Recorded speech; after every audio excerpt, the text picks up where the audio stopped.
ప్రస్తుతం మనం విశాఖపట్నంలోని ముడసర్లావు రిజర్వాయర్ వద్ద ఉన్నాం. ఈ ముడసర్లావు రిజర్వాయర్ భవిష్యత్తులో కనుమరుగైపోతుందని పర్యావరణవేత్తలు ఆందోళన వ్యక్తం చేస్తున్నారు.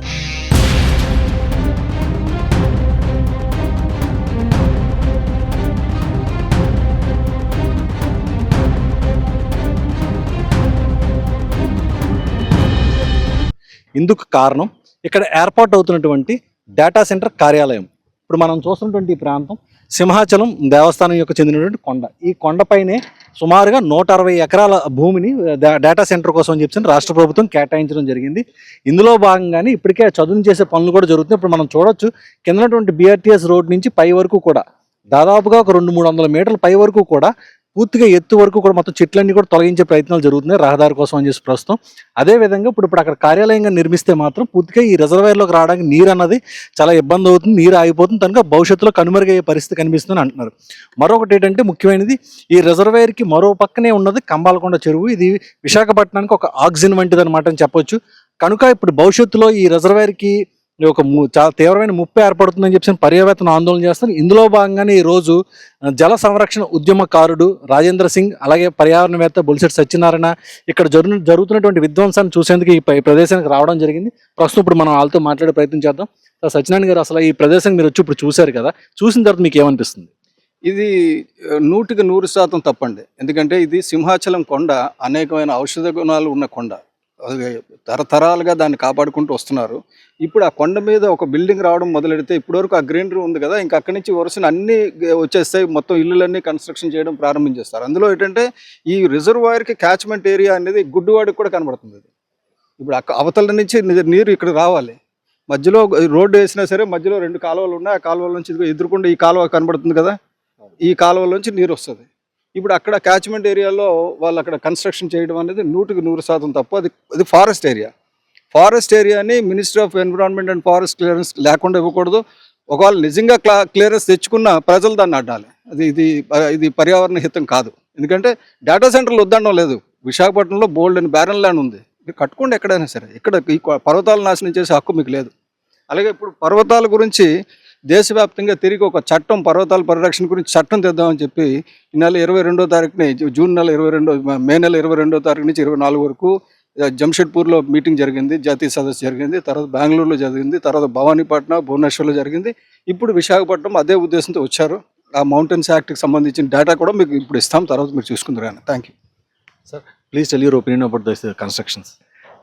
This construction in Simhanchal forest area, this is a very specific forest. This type of the construction, if they are doing in the forest area, so the whole city coming on these mountains and mountains going away. So now is the time we protect the mountains, and we need a act for the protection of the mountains.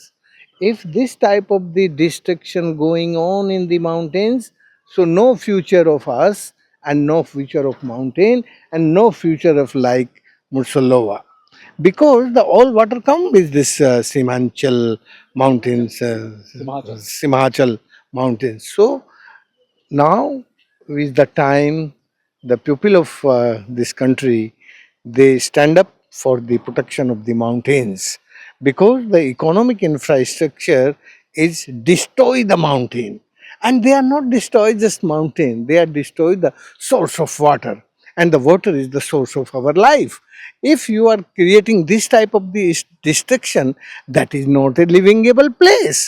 My Indian constitution say in article 20, so we can make the place for livingable, and we give the life right to the equal life right to everyone, the wildlife and the forest and the humankind. But now this type of the activity is really going anti-constitution. My constitution is a really great constitution who is giving the light in a way of universal and the way of livingable place we can maintain. So this destruction creating a crisis for this whole mountain system in future. రాజ్యాంగానికి విరుద్ధంగా ఇవి జరుగుతున్నాయి. ఎందుకంటే పర్యావరణ అనుమతులు ఏమీ లేకుండా కూడా ఇటువంటి కన్స్ట్రక్షన్స్ చేయడం చాలా తప్పు అని చెప్తున్నారు. సార్ సత్యనారాయణ గారు, ఇంకొక విషయం, మీరు గతంలో అనేక సార్లు ఇక్కడ ముడసలో రిజర్వాయర్లో జరుగుతున్న కలుషితం మీద కూడా మీరు పోరాటాలు చేయడం జరిగింది. ఇప్పుడు తాజాగా ఇక్కడ జరుగుతున్న పొల్యూషన్ కూడా ఎవరు పట్టించుకోవడం లేదు. ఒక పక్క కన్స్ట్రక్షన్ మీద పెడుతున్నారు. అయితే ఈ కన్స్ట్రక్షన్ ద్వారా దేవస్థానానికి కొన్ని కోట్ల రూపాయల ఆదాయం వస్తుందని చెప్పి ప్రభుత్వం చెప్తుంది. దీన్ని మీరు ఏ విధంగా చూస్తారు? సార్, దేవస్థానానికి ఎవరు దయాధర్మాలు అక్కర్లేదండి. ఇప్పుడున్న సింహాచలం దేవస్థానానికి ఉన్న ఆదాయం ప్రజలకు ఇవ్వడానికి సరిపడినంత ఉంది. దేవస్థానం ఏం గడువు పరిస్థితుల్లో లేదు, దానికి ఆదాయం అక్కర్లా. దేవస్థానం ధనాన్ని ఈ ప్రభుత్వాలు దోచుకుంటున్నాయి.